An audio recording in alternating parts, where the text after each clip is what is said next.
بسم الله الرحمن الرحيم. الحمد لله رب العالمين، والصلاة والسلام على أشرف الأنبياء والمرسلين، نبينا وإمامنا محمد وعلى آله وصحبه أجمعين. أما بعد. Heureux de vous retrouver, mes chers frères, aujourd'hui, le samedi 3 novembre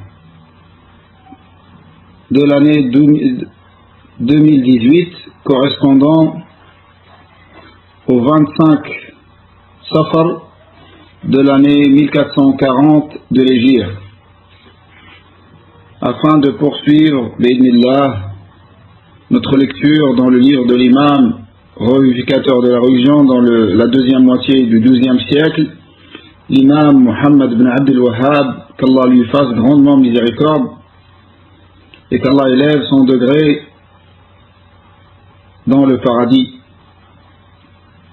avec le commentaire de l'éminent savant Faisal ibn Abdul Aziz al-Mubarak rahimahullah ta'ala, qui est décédé en l'an 1376 de l'Hégire.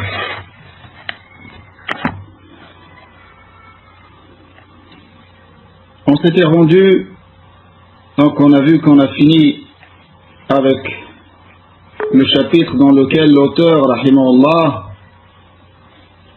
dans la partie du livre composée de plusieurs chapitres, dans laquelle l'imam Muhammad ibn Abdul Wahhab, rahimahullah, a parlé de plusieurs actes parmi les actes sataniques tels que la sorcellerie, la divination,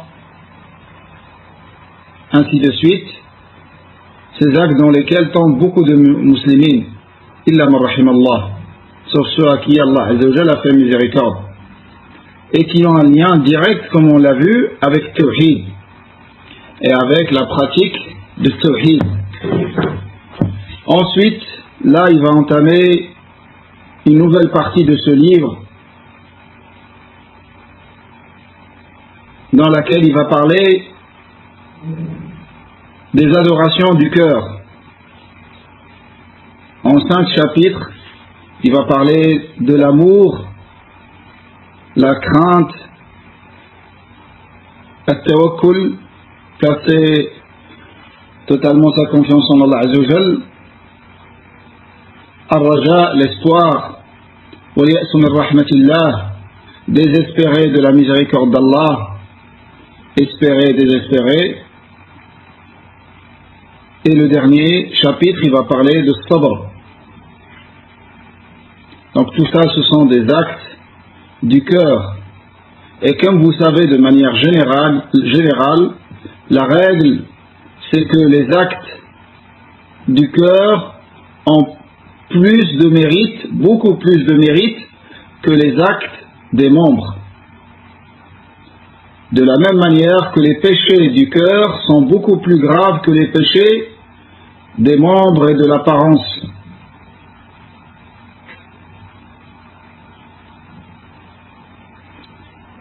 Et comme je l'ai souligné la semaine passée, c'est que le Tawhid, c'est la plus grande exhortation.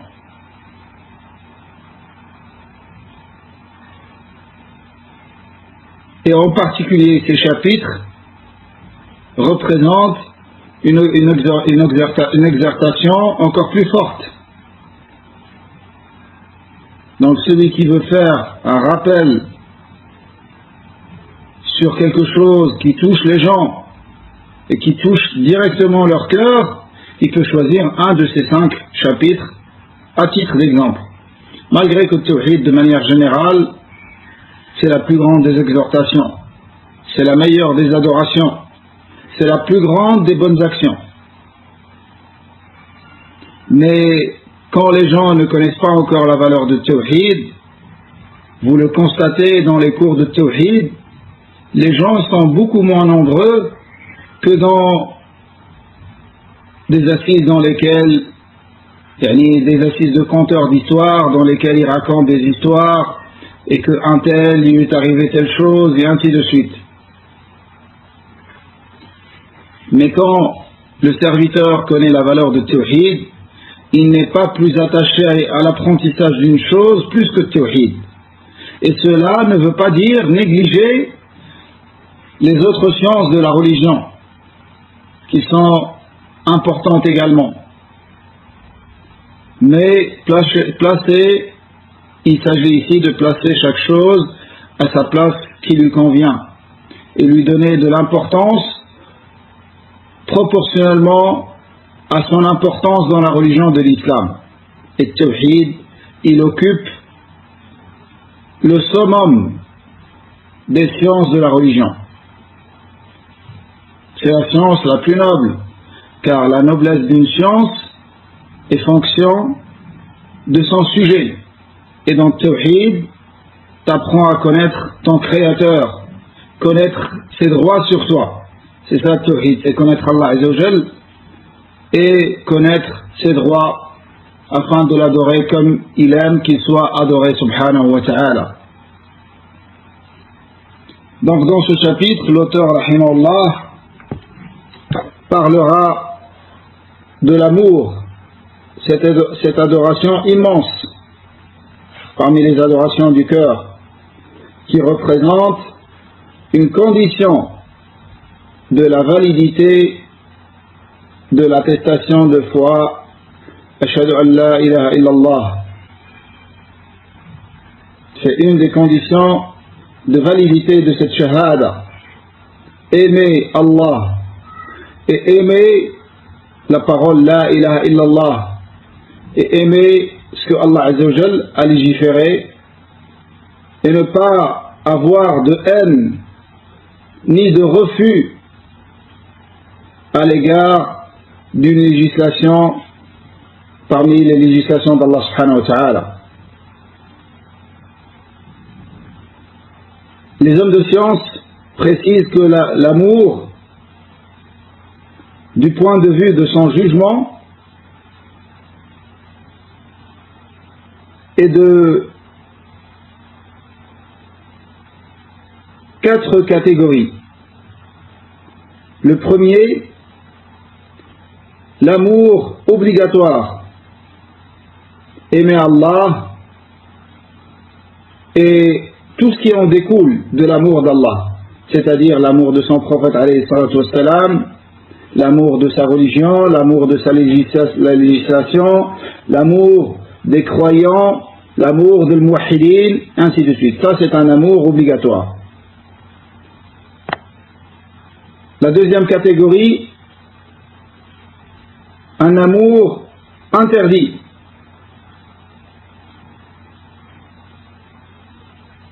Aimer ce que Allah Azza wa Jal a interdit. Et aimer al-kuffar, qu'Allah Azza wa Jal a interdit d'aimer. Donc ça fait partie de l'amour interdit. Après, cet amour interdit, il peut être du degré de shirk al-akbar, ou il peut être du degré du péché, du grand péché qui ne fait pas sortir de l'islam. Mais de manière générale, l'amour interdit, c'est aimer ce qu'Allah Azza wa Jalla interdit, ainsi que ce qu'Allah Azza wa Jalla interdit d'aimer. Et la troisième catégorie d'amour, c'est l'amour naturel, que les hommes de science appellent le mahabba at-taba'iyya ou tabi'iyya. C'est l'amour naturel. Et ça, c'est autorisé. Ça, c'est autorisé. Et la quatrième catégorie de l'amour, c'est un amour recommandé. Donc on a vu obligatoire, interdit, autorisé et recommandé. L'amour recommandé, c'est aimer tout ce qui t'aide dans l'adoration d'Allah subhanahu wa ta'ala. Tout ce qui t'aide dans l'adoration d'Allah subhanahu wa ta'ala qui n'est pas du degré de l'obligatoire.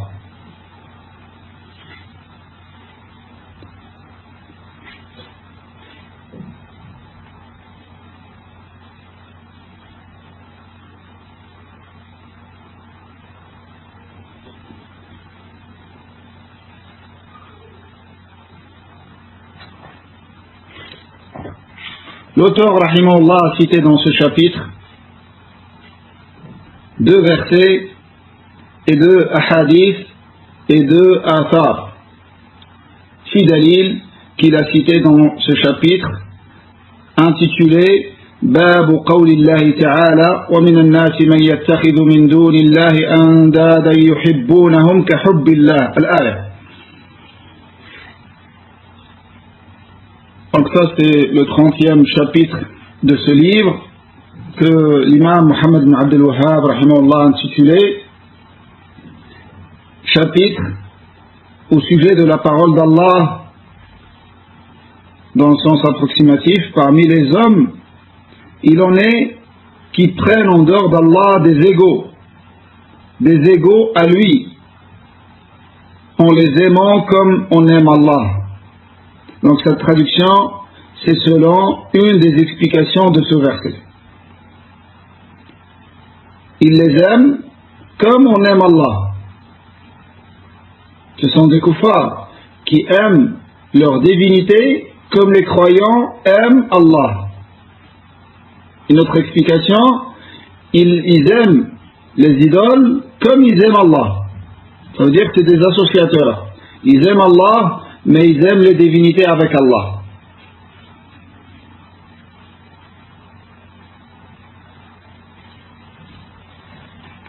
قال الشيخ فيصل رحمه الله تعالى قوله باب قول الله تعالى ومن الناس من يتخذ من دون الله أندادا يحبونهم كحب الله أي أمثالا يعبدونهم معه يحبونهم كحب الله يعظمونهم كتعظيمه. Donc parmi les gens, les hommes, il en est qui prennent en dehors d'Allah des égaux à lui, en les aimant comme on aime Allah. Il a dit, c'est-à-dire qu'ils prennent des semblables à Allah, ils les adorent, ils les aiment comme ils aiment Allah. Ils les vénèrent comme Allah doit être vénéré. Ils les aiment comme Allah doit être aimé, ils les vénèrent comme Allah doit être vénéré. والذين آمنوا أشد حبا لله لأنه لا تنقطع محبتهم عن الله عز وجل بحال. Or les croyants sont les plus ardents en l'amour d'Allah, car leur amour, il a dit rahimahullah, car leur amour pour Allah ne s'estompe jamais, quoi qu'il arrive. Leur amour d'Allah subhanahu wa ta'ala ne s'arrête jamais, quoi qu'il arrive. Ils aiment Allah plus fortement que ces associateurs comme ils aiment leur divinité. ولو يرى الذين ظلموا إذ يرون العذاب ولو يعلم الذين ظلموا باتخاذ الأنداد إذ يرون العذاب عاينوه يوم القيامة لندموا أشد الندامة.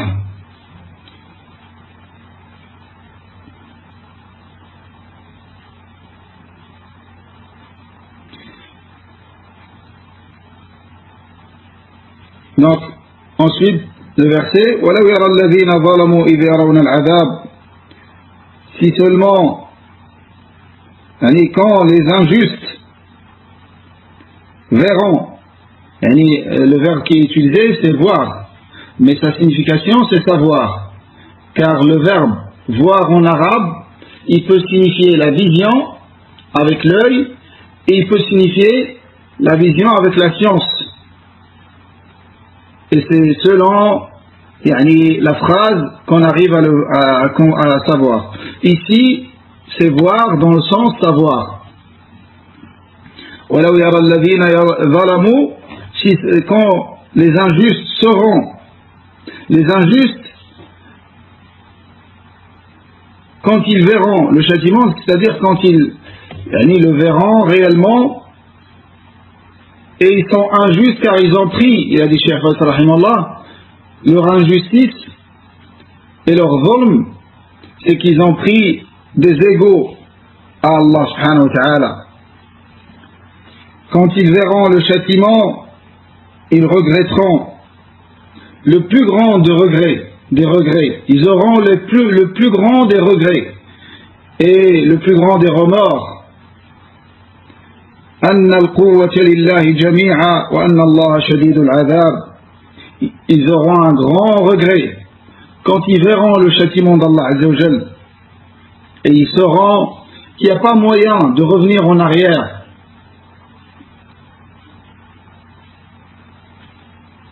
أن القوة لله جميعا وأن الله شديد العذاب. Ils sauront ce jour-là que la force tout entière est à Allah et qu'Allah est dur en châtiment. C'est-à-dire quand ils verront que la puissance appartient à Allah seul, entièrement, et que ces égaux qu'ils ont pris avec Allah, ces divinités, ces idoles qu'ils ont pris et qu'ils ont adoré avec Allah Azza wa Jal, n'ont aucune force ni aucune puissance ce jour-là. Comme Allah Azza wa Jal dit dans l'autre verset, لا يستطيعون نصر أنفسهم ولا هم ينظرون. Ils ne pourront même pas être d'aucun profit ni de soutien pour leur personne elle-même. Ces divinités adorées en dehors d'Allah ne pourront rien pour elles-mêmes. Alors que dire pour ceux qui les ont adorés?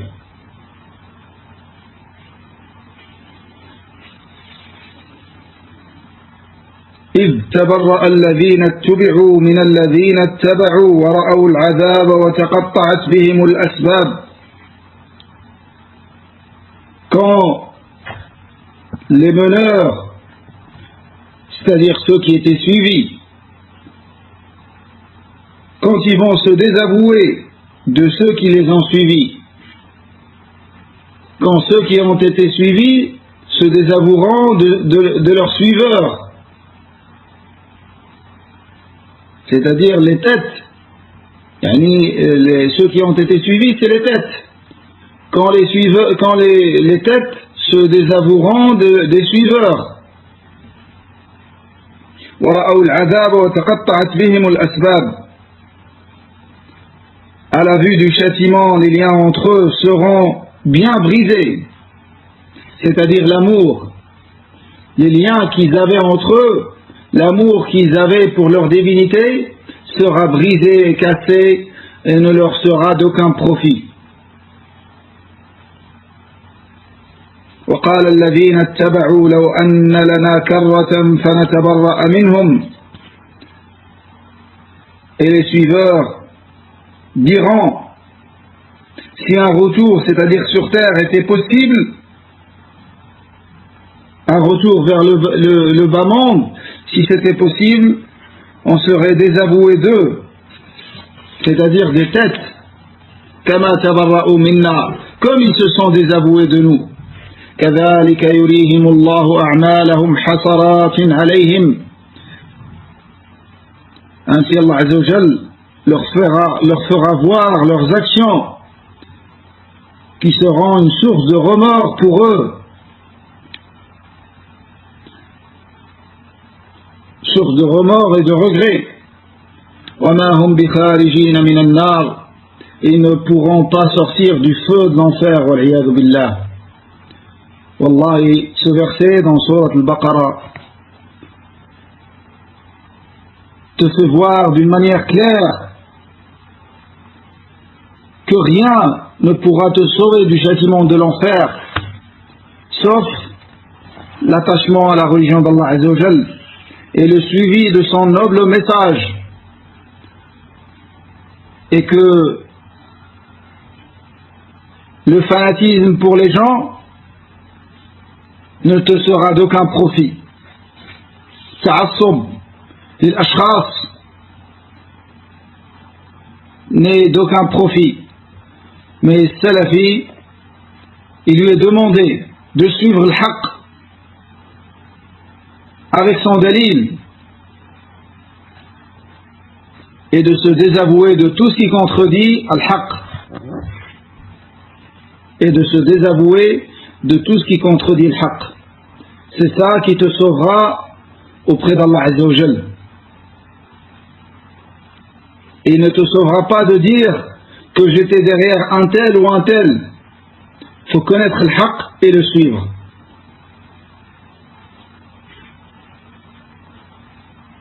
Et ça, c'est quelque chose de demandé pour nous tous. Ça fait partie de la bonne éducation salafi.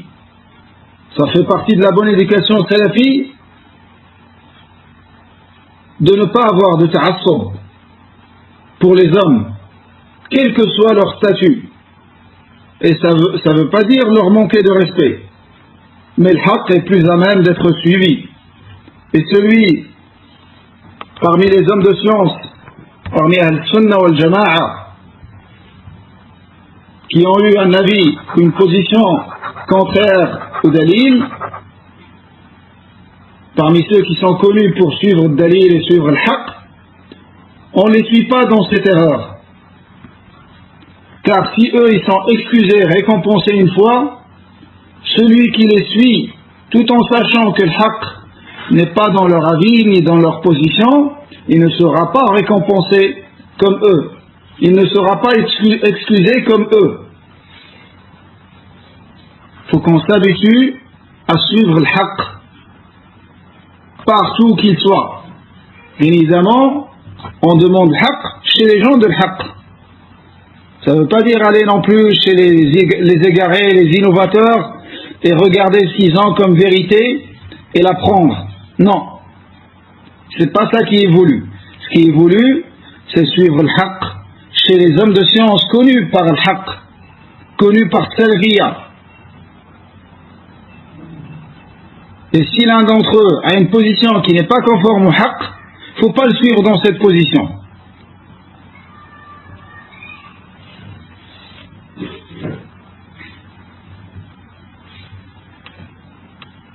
Ensuite, le deuxième dalil qui a été cité dans ce chapitre, قول الله عز وجل قل إن كان آباؤكم وأبناؤكم قال الشيخ فيصل رحمه الله قل إن كان آباؤكم وأبناؤكم يتبين معنى هذه الآية بذكر ما قبلها قال الله تعالى يا أيها الذين آمنوا لا تتخذوا آباءكم وإخوانكم أولياء إن استحبوا الكفر على الإيمان ومن يتولهم منكم فأولئك هم الظالمون. Donc vous constatez que Cheikh Faisal rahimahullah, il a souvent recours à cette méthode dans l'explication des versets. C'est qu'il revient au contexte du verset et il dit qu'il permet de comprendre le verset en revenant, en lisant le verset dans son contexte, c'est-à-dire en lisant les versets précédents. Ça te permet de bien comprendre le verset. Et il a fait de même ici. Il a dit que le verset قُلْ إِنْ كَانَ آبَاؤُكُمْ وَأَبْنَاؤُكُمْ dit si vos parents et vos enfants, il a dit la compréhension de ce verset, c'est en lisant celui qui l'a précédé. قوله تعالى يا أيها الذين آمنوا لا تتخذوا آباءكم وإخوانكم أولياء. Ô vous qui avez cru, ne prenez pas vos parents et vos enfants comme des alliés, c'est-à-dire des amis. إن استحبوا الكفر على الإيمان, s'ils préfèrent la mécréance à la foi. ومن يتولهم منكم فأولئك هم الظالمون. Et celui qui les prend comme alliés parmi vous, et quiconque les prend comme alliés parmi vous, alors ce sont ceux-là les injustes. Les injustes, car ils ont pratiqué l'alliance à la place du désaveu. Et comme vous savez, l'injustice, al-zulm, c'est placer la chose non pas à sa place qui lui correspond. Et son opposé, c'est le hikmah. Le hikmah, Et l'adl, c'est placer chaque chose à la place qui lui convient. Al-zulm, c'est placer une chose non pas à sa place qui lui convient. Donc celui qui a pratiqué l'alliance et l'amour avec une personne vis-à-vis de laquelle Allah Azza wa Jalla a demandé le désaveu et la haine, c'est une injustice. قل إن كان آباؤكم وأبناؤكم وإخوانكم وأزواجكم وعشيرتكم, c'est-à-dire, dans le sens approximatif de ce verset, il dit si vos parents, vos enfants et vos frères et vos épouses et votre clan, c'est-à-dire vos proches, si vos proches, وأموال اقترفتموها أي اكتسبتموها, ainsi que des biens que vous avez gagnés, وتجارة تخشون كسادها ومساكن ترضونها, ainsi qu'un négoce dont vous craignez le déclin et des demeures agréables, c'est-à-dire dans lesquelles vous êtes bien, des maisons dans lesquelles vous êtes bien. Si tout ça est ahabba ilaykum min Allah wa rasulih wa jihadin fi sabilih fatarabbasu, si tout ça est plus aimé pour vous et plus aimé et plus cher pour vous que la lutte dans le sentier d'Allah, est plus aimé pour vous qu'Allah et son messager, ainsi que la lutte dans le sentier d'Allah, fatarabbasu, alors attendez qu'Allah fasse venir son ordre, fatarabbasu hatta yati Allah bi amrih, c'est-à-dire jusqu'à ce qu'Allah Azza wa Jal fasse venir son châtiment, l'accomplissement de sa menace ici-bas et dans l'au-delà, son châtiment dans le bas monde et dans l'au-delà. Wallahu la yahdi al-qawm al-zalimin, et Allah ne guide pas les gens pervers, les gens déviants qui ont désobéi à Allah Azza wa Jal en faisant passer l'amour de ces choses mondaines sur l'amour d'Allah et de son messager et de sa religion et l'amour de ce qu'Allah Azza wa Jal a ordonné.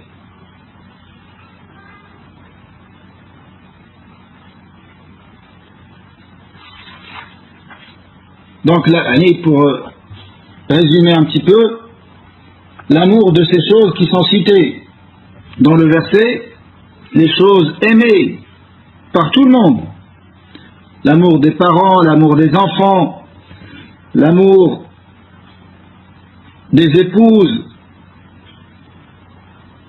des membres de la famille, de la tribu, du clan, ainsi que l'amour des biens de ce bas monde, l'amour du commerce et de la richesse, et des demeures. Alors le verset, les savants l'appellent le verset des 10 choses aimées, que tout le monde aime. Mais si l'amour de ces choses-là devient un obstacle à l'obéissance d'Allah Azza wa Jalla et de son messager, ça devient interdit. Alors que aimer ces choses-là, c'est pas un péché, et c'est pas un mal. Mais si leur amour prévaut sur l'amour d'Allah et de ce qu'il a légiféré, et l'amour de son messager, alayhi salatu wassalam, ça devient un péché. Ça devient un péché. C'est pour ça qu'Allah Azza wa Jalla les a appelés, ceux qui font passer l'amour de ces choses sur l'amour d'Allah et de son messager, il les a nommés dans la fin du verset. Wallahu la yahdi al-qawm al-fasiqin, les pervers, ce sont les pervers ceux-là qui font passer l'amour de ces choses sur l'amour d'Allah subhanahu wa ta'ala. Ensuite, l'imam Muhammad bin Abdul Wahhab rahimahullah a cité dans ce chapitre hadith Anas radiyallahu anhu قال أن رسول الله صلى الله عليه وسلم قال لا يؤمن أحدكم حتى أكون أحب إليه من ولده ووالده والناس أجمعين. Donc, il a dit que le messager alayhi sallam a dit, nul d'entre vous ne sera croyant tant que je ne lui serai plus aimé que ses enfants, son père et toute l'humanité. Et toute l'humanité.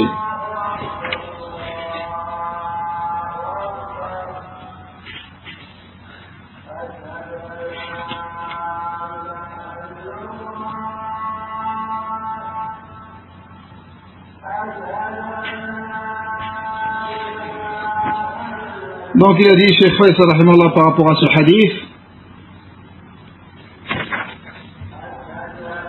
لا يؤمن أحدكم أي الإيمان الواجب, c'est-à-dire que l'un d'entre vous n'aura pas la foi complète, n'aura pas la foi obligatoire, l'iman al-wajib, c'est-à-dire que l'un d'entre vous n'aura pas la foi obligatoire jusqu'à ce que le messager d'Allah soit plus aimé pour lui que ses enfants, que ses parents et que toute l'humanité.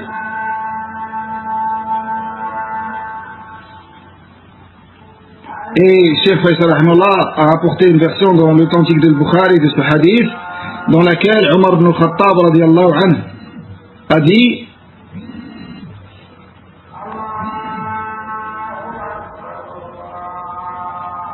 Ya Rasulallah, la anta ahabbu ilayya min kulli shay'in illa min nafsi.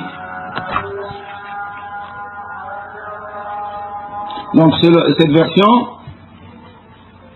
Omar ibn Khattab radiyallahu anhu, il a dit: ô messager d'Allah, t'es plus aimé pour moi que toute chose, excepté ma personne.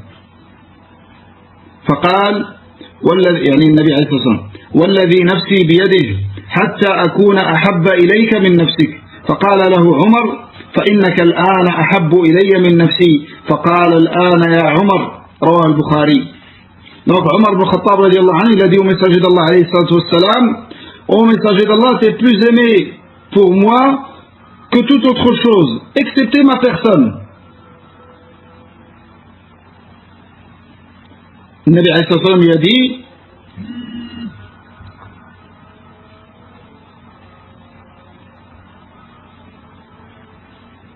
le Nabi alayhi salatu wassalam lui a dit: par celui qui détient mon âme dans sa main, jusqu'à ce que je sois plus aimé pour toi que même ta personne, que même ton nafs, ta propre personne. Et donc, comme les savants expliquent, que Omar radiyallahu anhu a médité sur cette chose, sur ce que le Nabi alayhi sallam lui a dit. Et il a compris qu'effectivement, la foi complète ne s'obtient qu'avec l'amour du prophète alayhi sallam, plus que notre propre personne. Et comment ne pas l'aimer plus que notre propre personne, alors que si Allah te sauve de l'enfer, c'est par sa cause. Si Allah te fait rentrer au paradis, c'est par sa cause. Et qu'il n'y a pas un bien dans lequel tu es, ou un bien qui va arriver dans le futur, sans que ce soit le messager d'Allah la cause de ce bien. Car toute chose qui te rapproche d'Allah, c'est le Nabi qui te l'a enseigné. Et tout ce qui est loin du feu de l'enfer, c'est le Nabi qui te l'a enseigné. Et quand tu lis sa biographie, et tu vois tout ce qu'il a supporté pour transmettre la religion d'Allah Azzawajal, et comment il était par rapport à la Ummah, alayhi salatu wassalam, comment ne pas l'aimer plus que ta propre personne, alayhi salatu wassalam. C'est Omar radiallahu anhu, après avoir médité, il a dit: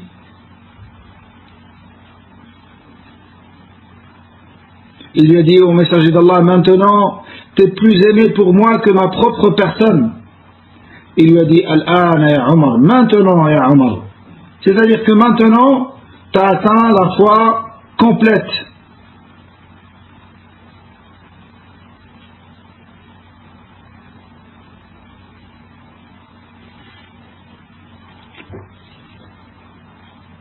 قال شيخ الإسلام رحمه الله: فمن ادعى محبة النبي صلى الله عليه وسلم بدون متابعته وتقديم قوله على قول غيره فقد كذب كما قال تعالى ويقولون آمنا بالله وبالرسول وأطعنا ثم يتولى فريق منهم من بعد ذلك وما أولئك بالمؤمنين. Cheikh l'Islam Ibn Taymiyyah rahimahullah dit, celui qui prétend l'amour du prophète alayhi salatu wassalam sans le suivre et sans faire prévaloir sa parole sur toute autre personne que lui, comme bien même c'est le plus grand des savants, alors il a menti. Il a menti. Celui qui prétend l'amour du prophète alayhi salatu wassalam et qui ne le suit pas, c'est pas quelqu'un de véridique. Il ment en réalité.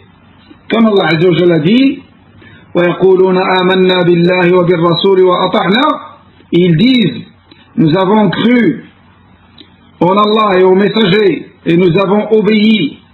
Puis ensuite, une partie d'entre eux, ثُمَّ يَتَوَلَّى فَرِيقٌ مِّنْهُمْ مِّن بَعْدِ ذَلِكَ, puis une partie d'entre eux fait volte-face, c'est-à-dire elle se détourne et elle désobéit. وَمَا أُولَٰئِكَ بِالْمُؤْمِنِينَ, et ceux-là ne sont pas, ce ne sont point ceux-là les croyants. Car l'amour d'Allah et de son messager implique son obéissance. Implique son obéissance. Mais la désobéissance, selon la désobéissance. Si c'est une désobéissance dans quelque chose qui fait sortir de l'islam, alors c'est une mécréance. Et si c'est une désobéissance de quelque chose qui est obligatoire, c'est un grand péché. Et si c'est une désobéissance dans quelque chose qui est surrogatoire, alors c'est détestable. Cet acte est détestable.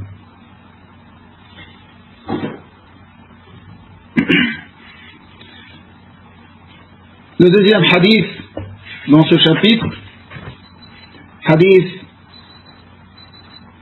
toujours selon Anas radiallahu anhu, dans les deux authentiques toujours, قال رسول الله صلى الله عليه وسلم ثلاث من كن فيه وجد بهن حلاوة الإيمان أن يكون الله ورسوله أحب إليه مما سواهما وأن يحب المرء لا يحبه إلا لله وأن يكره أن يعود في الكفر بعد إذ أنقذه الله منه كما يكره أن يقذف في النار. وفي رواية لا يجد أحد حلاوة الإيمان حتى إلى آخره.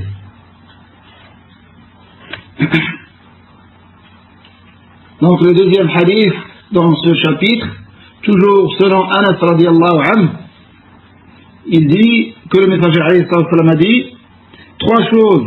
Celui qui les réunit, il trouvera avec la douceur de la foi, ou il goûtera avec la douceur de la foi.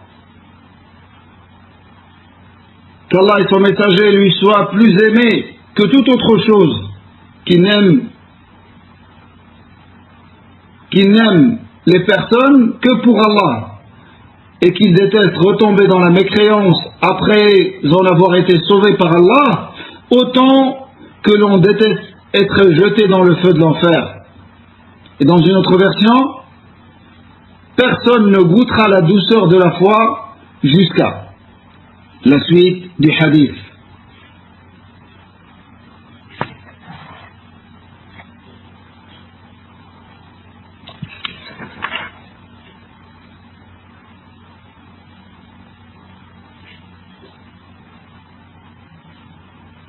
الشيخ فيصل رحمه الله دي حلاوة الإيمان طعمه وهي التي يعبر عنها بالذوق لما يحصل به من لذة القلب ونعيمه وسروره وغذائه وهي شيء محسوس يجده أهل الإيمان في قلوبهم. Il a parlé de la douceur de la foi, ce que c'est ce goût de la douceur de la foi. Il a dit c'est son goût. Et c'est ce qui exprime le plaisir et le sentiment de bien-être que trouve la personne dans son cœur, causé par sa foi. Parmi les fruits de la foi, c'est de trouver ce plaisir et de ce sentiment de bien-être et cette bonté dans son cœur. Et c'est également les délices, et le bonheur et la nourriture du cœur. Et c'est quelque chose, c'est un sentiment que ressentent les gens de la foi dans leur cœur. C'est un sentiment que les mu'minines ressentent. Il y a des savants qui disent, mais c'est difficile de l'exprimer et de l'expliquer. Mais chaque mu'min ressent cette douceur de la foi. La fréquence varie selon son attachement au livre d'Allah et la sunna de son prophète alayhi salam, selon son attachement à la compréhension des textes, dans sa compréhension des textes, à la compréhension de Salaf Salih radiallahu anhum, qui sont les compagnons de Muhammad sallallahu alayhi wa sallam, ainsi que ceux qui les ont suivis jusqu'à la fin des temps. Et plus il est attaché à la lecture du Coran, plus il est attaché au dhikr, plus il est attaché à la science de manière générale et aux assises des hommes de science, plus il multiplie ses adorations, plus il va sentir cette douceur de la foi forte dans son cœur. قوله من أحب في الله.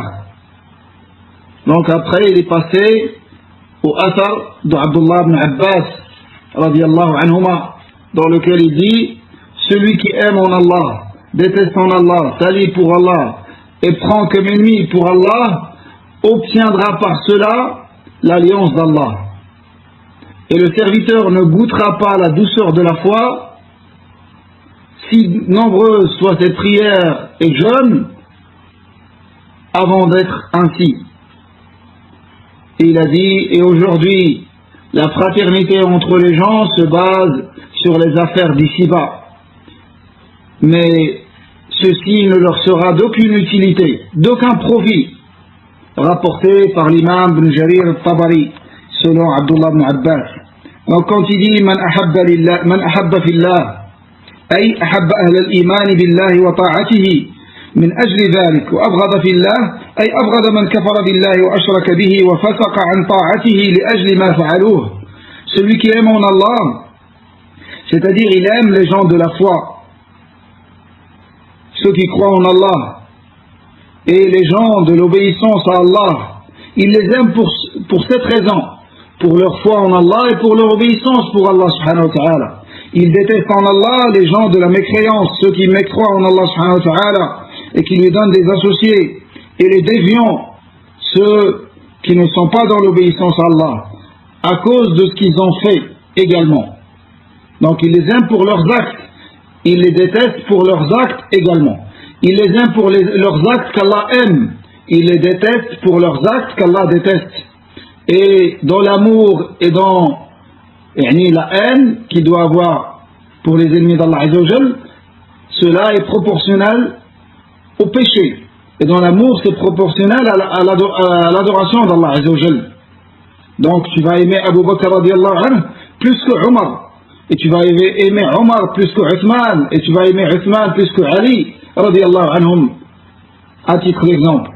Également, tu vas détester quelqu'un qui ne croit pas en Allah plus que quelqu'un qui commet des grands péchés. Ou là, pour rester dans l'ordre, plus que quelqu'un qui commet des innovations. Et quelqu'un qui commet des innovations, plus que quelqu'un qui tombe dans des grands péchés. Et des petits péchés, et ainsi de suite. وَوَالَى فِي اللَّهِ وَعَادَى فِي اللَّهِ أي والى أهل طاعته وعادى أهل معصيته فإنما تنال ولاية الله بذلك. وفي الحديث الآخر أوثق عرى الإيمان الحب في الله والبغض في الله. Celui qui prend pour allié en Allah et qui prend pour ennemi en Allah également. Et son alliance et son désaveu, c'est pour Allah subhanahu wa ta'ala.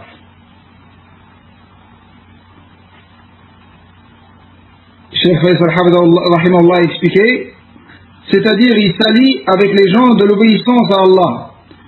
Il prend comme ennemi les gens de la désobéissance à Allah. فإنما تنال ولاية الله بذلك, car ainsi s'obtient l'alliance d'Allah subhanahu wa ta'ala. L'allié d'Allah, c'est celui qui prend comme allié ses alliés et qui prend comme ennemi ses ennemis. Non pas t'aimes les ennemis d'Allah et tu dis que tu es l'allié d'Allah. Ça c'est contradictoire. Et dans l'autre hadith, أوثق عرى الإيمان الحب في الله والبغض في الله. L'anse la plus solide de la foi, c'est aimer en Allah et détester en Allah. Ça c'est, mes frères, sachez que c'est l'anse la plus solide, le lien le plus fort qui te lie avec Allah Azza wa Jal. C'est que tu aimes en lui et tu détestes en lui. Et regardez comment il dit Abdullah ibn Abbas radiyallahu anhuma, le grand savant de cette umma. Il dit وَلَنْ يَجِدَ أَحَدٌ طَعْمَ الْإِيمَانِ وَإِنْ كَثُرَتْ صَلَاتُهُ وَصَوْمُهُ حَتَّى يَكُونَ كَذَلِكَ. Et personne ne trouvera la douceur de la foi, le goût de la foi, quand bien même il prie beaucoup, quand bien même il jeûne beaucoup de surrogatoire, jusqu'à ce qu'il soit ainsi. La douceur de la foi, ça ne s'obtient pas avec la multiplication des actes surrogatoires, alors que tu es négligent de l'anse la plus solide de la foi, de la base de l'aqidah, de cette notion de l'alliance et le désaveu.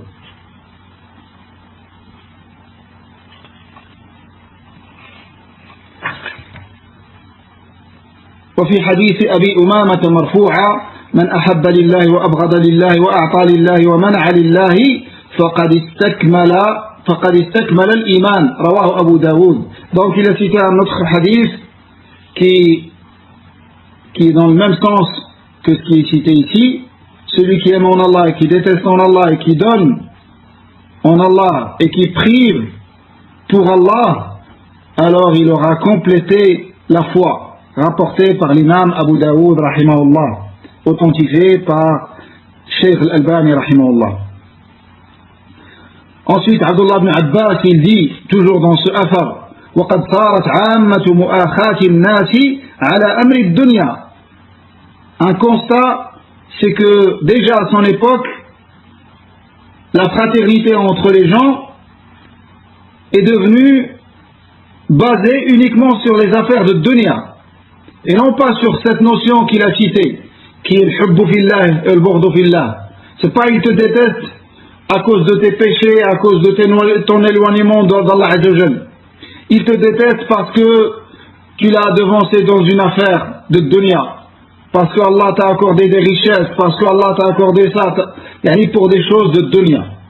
Ils aiment pour dunya, ils détestent pour dunya. Il peut aimer quelqu'un malgré qu'il est très négligent dans sa religion, parce qu'il lui donne de l'argent, ou il l'aide, ou des choses comme ça. Et détester quelqu'un qui est très attaché à sa religion pour une raison de dunya. Ça, c'est un constat d'Abdullah ibn Abbas, radiyallahu anhuma, à son époque déjà. Et ensuite, il a dit que ce genre de lien n'est d'aucune utilité pour les gens. Comme Allah Azza wa Jalla dit, Al-akhillau yawma idhin ba'duhum li ba'din adu illa al-muttaqin. Les amis, ce jour-là, seront ennemis les uns pour les autres, excepté les pieux. Le seul lien d'amitié qui te sera utile auprès d'Allah, c'est le lien d'amitié et les liens de manière générale. C'est le lien qui a été tissé pour Allah et en Allah. C'est ce lien qui te sera profitable. Et les amis intercéderont pour leurs amis. C'est pour ça, parmi les salafs qui disaient, multiplie les amis pieux. Multiplie les amis pieux. قوله وقال ابن عباس رضي الله عنهما في قوله وتقطعت بهم الأسباب, par rapport au verset dans lequel Allah Azza wa Jalla dit dans le sens approximatif, les liens entre eux seront bien brisés. Abdullah ibn Abbas a dit رضي الله عنه قال المودة, il a dit l'amour, c'est-à-dire le lien qui sera brisé, c'est l'amour qu'il y avait entre eux dans le dunya, qui n'était pas pour Allah. أي التي كانت بينهم في الدنيا خانتهم أحوج ما كانوا إليها والله المستعان. يعني ils seront trahis par cet amour qu'ils avaient les uns pour les autres au moment où ils auront le plus besoin de soutien et d'aide. Ce jour-là, devant Allah Azzawajal, ces liens qu'ils avaient tissés pour autre qu'Allah Azzawajal ne leur seront d'aucune utilité. Comme ils disent, As-Sadiq waqt ad-diq. L'ami, c'est dans les moments de difficulté que tu retrouves tes vrais amis. Dans les moments d'étroitesse et de grande gêne que tu reconnais les vrais amis. Mais dans les moments de largesse et de facilité et de richesse où tout va bien, tout le monde est ami avec toi. Mais quand tu es dans la difficulté, c'est là où tu reconnais tes vrais amis. Wallahu al-musta'an. Nous arrêterons sur cela. سبحانك اللهم وبحمدك نشهد أن لا إله إلا أنت نستغفرك ونتوب إليك والسلام عليكم ورحمة الله وبركاته.